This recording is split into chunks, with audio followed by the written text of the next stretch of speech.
Bonjour à tous, je vous salue et puis j'aurais bien voulu être parmi vous.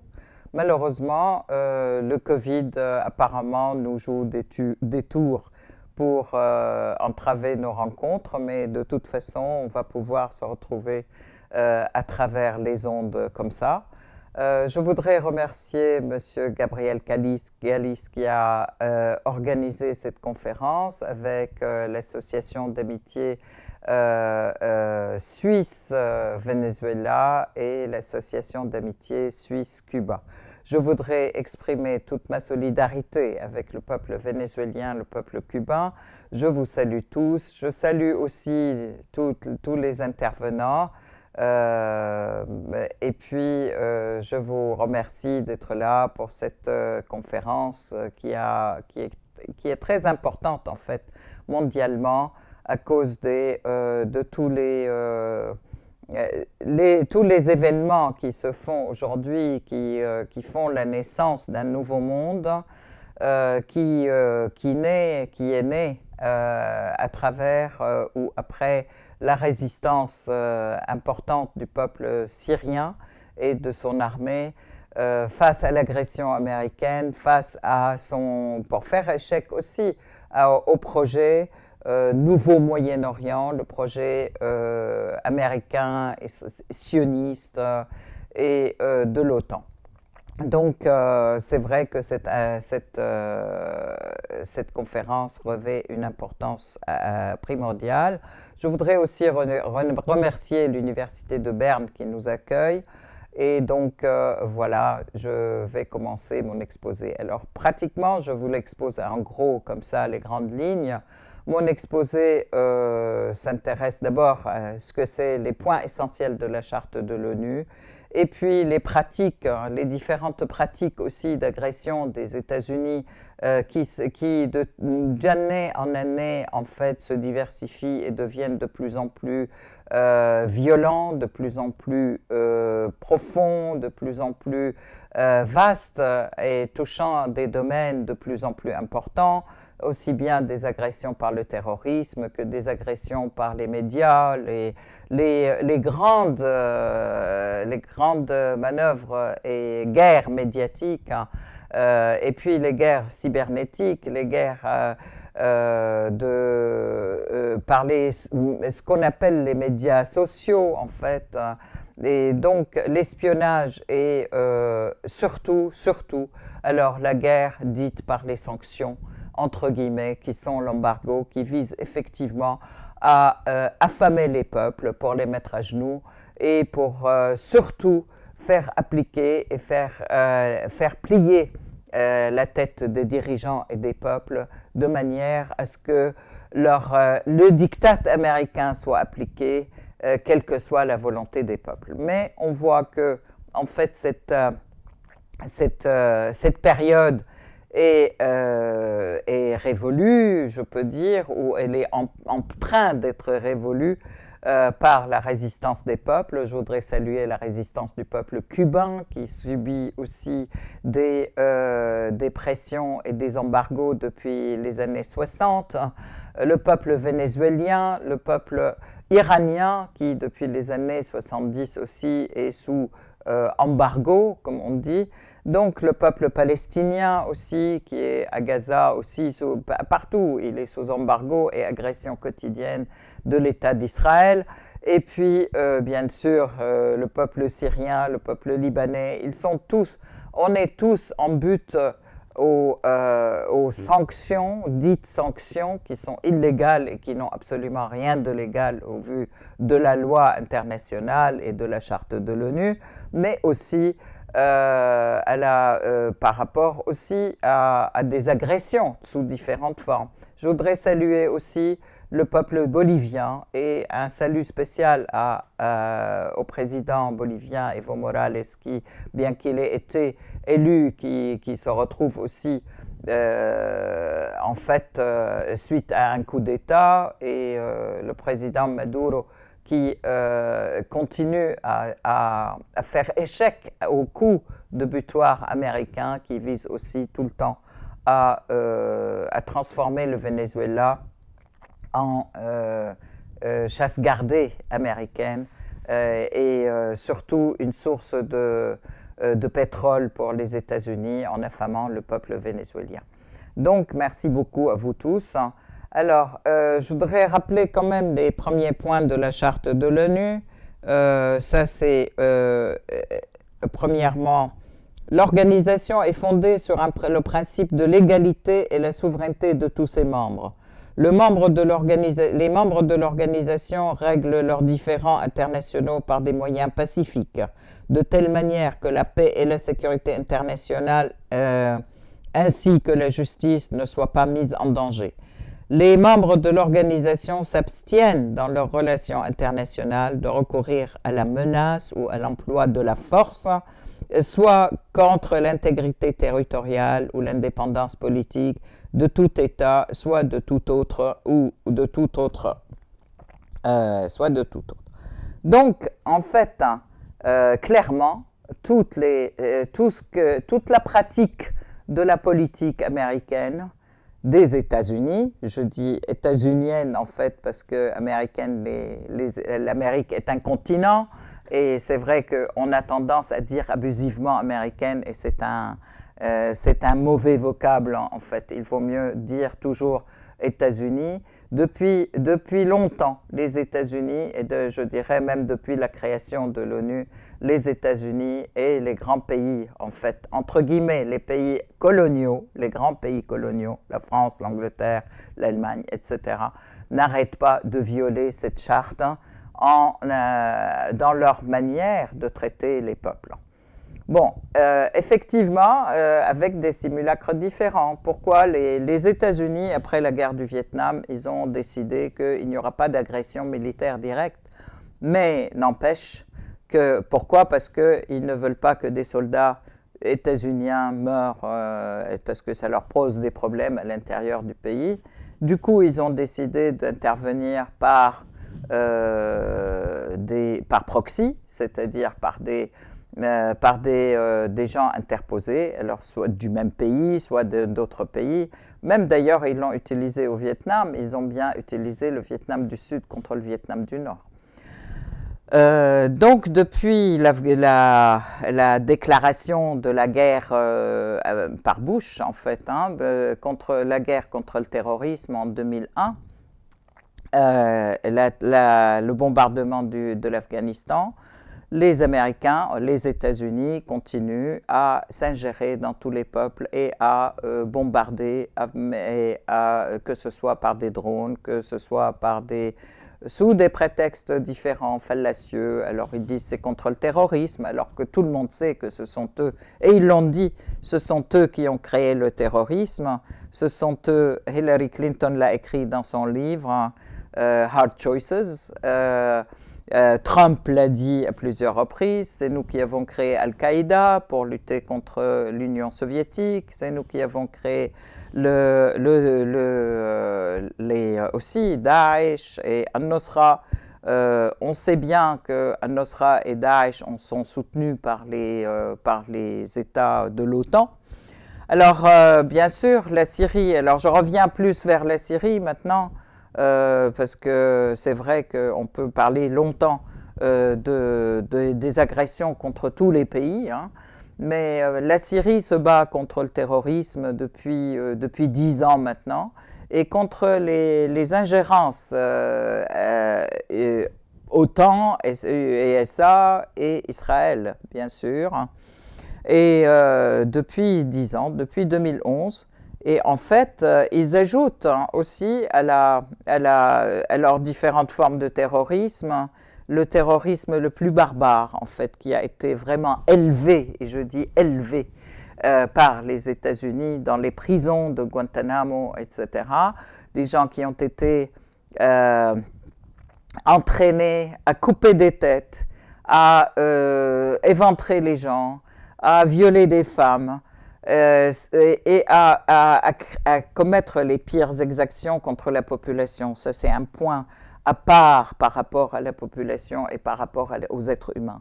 Un autre côté, qui ont été aussi entraînés à détruire l'infrastructure du pays, à viser toutes les structures de défense du pays. Ce n'est pas par hasard les terroristes au sud de la Syrie qui étaient en Nosra et qui sont à la frontière du Golan occupé et de la Palestine occupée, qu'on appelle Israël abusivement.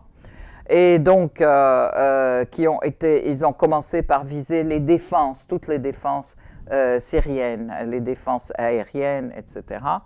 Et puis, ce n'est pas par hasard. Alors donc là, c'est la destruction des défenses, la destruction de l'infrastructure. Alors, destruction des ponts, bombardés par les Américains directement. Tous les ponts qui ont été sur l'Euphrate ont été détruits complètement, et dès le début. Toute l'infrastructure, les chemins de fer, l'industrie syrienne les machines de l'industrie ont été déboulonnées, mis sur des grands trailers, et ils sont partis en Turquie. La Turquie est notre voisin qui est membre de l'OTAN et qui a été la tête de pont dans l'agression contre la Syrie. Avec la Turquie, on a des frontières qui font dans les 1800 km. Et puis, le vol de notre industrie, après la destruction de ce qui n'a pas pu être volé, la pollution des terres des terres fertiles par le pétrole, en fait, parce qu'ils ont fait exploser des tuyaux de pétrole et puis ils ont pollué les eaux des barrages dont la ville boit et dont la ville aussi irrigue les terres, etc. Tout ceci, ajouté au pillage systématique, ajouté en fait le pillage systématique de toutes les ressources. Je peux vous dire aussi les tenants en fait de ces axes d'agression. C'est aussi brûler l'incendie des récoltes. Récemment, en fait, toutes les récoltes ont été incendiées pour affamer le peuple. En fait, en plus, ajouter au fait, pour rentrer dans les esprits des gens, une guerre médiatique acharnée.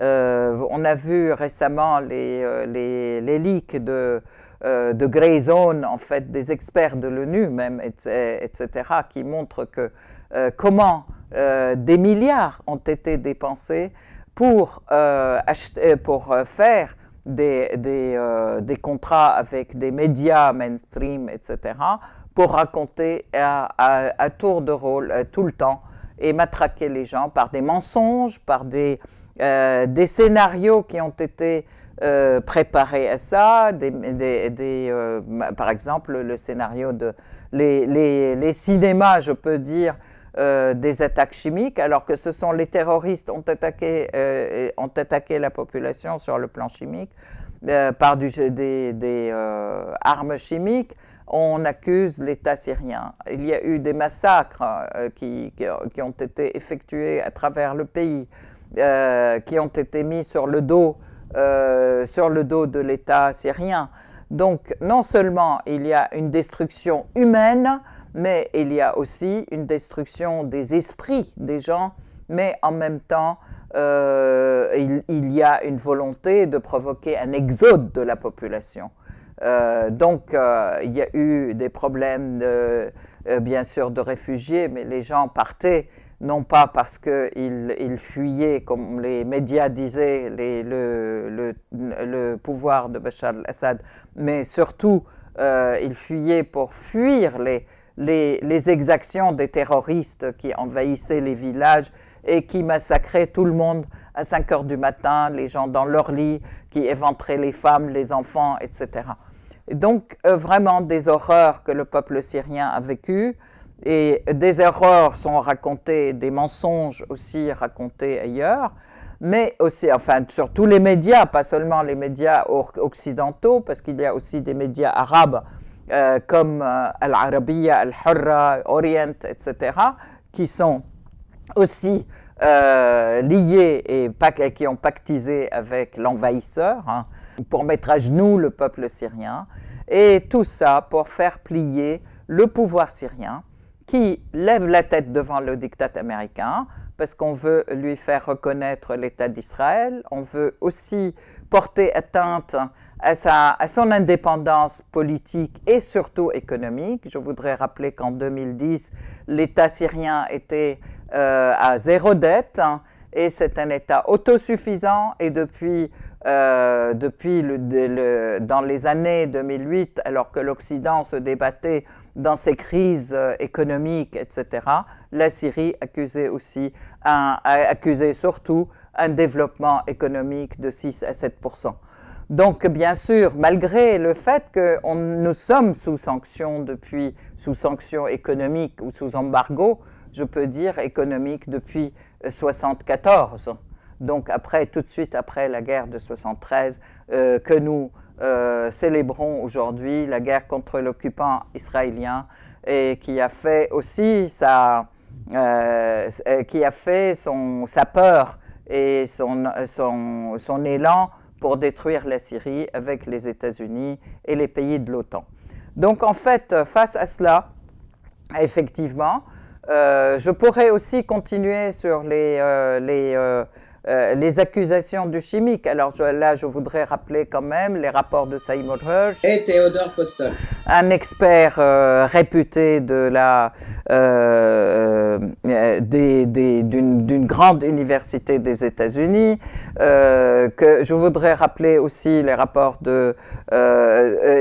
même de l'ONU en fait, mais certaines personnes qui ont été discréditées. Carla Del Ponte au début, quand elle a affirmé que c'était juste les terroristes qui ont utilisé les armes chimiques à Khan al-Assal à Alep en 2013, hein, elle a été aussi, on lui a retiré le dossier. Ce sont des choses, en fait, donc la Syrie a résisté malgré tout ça, et malgré tout, il y a eu, malgré tous les discours des médias qui visent à diviser la population, basés sur le confessionnalisme, sur l'ethnicisme, on a parlé des sunnites contre les chiites et des musulmans contre les chrétiens, etc. Il y a eu un appel aux chrétiens pour quitter. Alors, tous les pays occidentaux font appel, mais en plus, les gens qui partent et qui croient malheureusement à ces appels, des milliers qui sont morts en mer, alors qu'ils essayaient de rejoindre les rives de l'Europe où ils pensaient que la vie est belle, etc. Et là, ils vivent comme des riens sous des tentes, etc. Et ils sont maltraités et on les pousse comme des malpropres.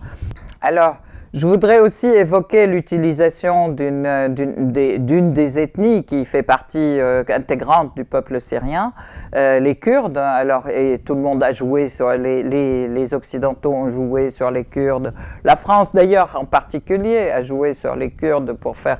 L'objectif, c'est créer encore un État ou un mini-État dans le nord de la Syrie, qui prend la partie la plus riche de la Syrie, notamment la partie où il y a le pétrole et le gaz. Alors, les Américains insistent, et les Américains, comme leurs alliés de l'OTAN, comme Israël, d'ailleurs, qui est très présent, ils sont présents donc dans le nord-est de la Syrie, qui pillent le gaz et le pétrole et qui s'en vantent.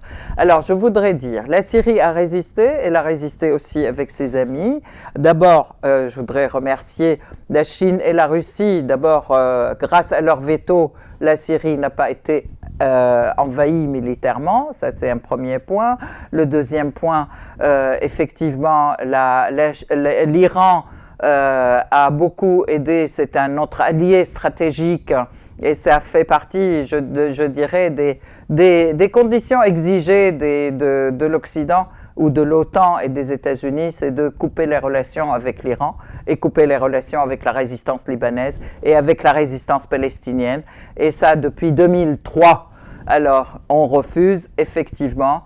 La Syrie a pactisé donc avec la résistance, avec l'Iran, avec la résistance libanaise, avec la résistance irakienne.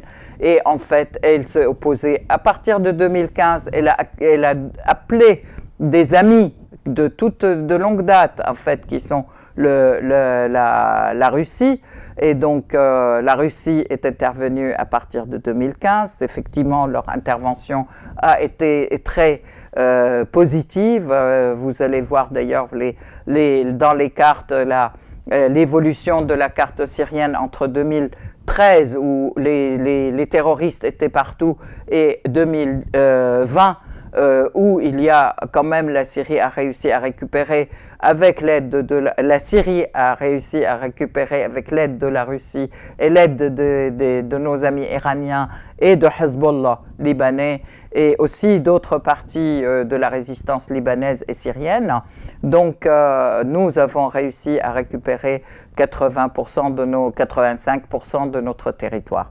Donc aujourd'hui, je peux dire cette résistance de la Syrie avec les alliances qu'elle a pu construire politiques avec la Chine, avec la Russie, avec ces puissances qui deviennent des puissances qui sont des puissances mondiales et qui est la Russie qui a pu avoir donc un rôle international important dans la résolution de tous les conflits aujourd'hui, eh ben, c'est aussi, on peut dire, cette résistance fait préfigurer un monde qui est basé plus sur la souveraineté et sur la reconnaissance de l'autre et la reconnaissance des droits, et puis faire revivre cette charte de l'ONU que les Américains, que les États-Unis et les pays de l'OTAN bafouent tous les jours. Donc aujourd'hui, on se bat effectivement pour la souveraineté, pour le respect des peuples et de leurs droits et pour la non-ingérence militaire. Et puis donc, je pense, moi je suis très optimiste pour ce nouveau monde qui naît, qui voit le jour. Et j'appelle en fait pour cela, effectivement, à ce qu'il y ait une union de tous les pays qui se battent contre l'hégémonisme, de faire un front mondial contre l'hégémonisme et contre l'ingérence. Et pour des rapports égaux, de respect de la souveraineté, gagnant-gagnant et de respect des peuples. Et je vous remercie.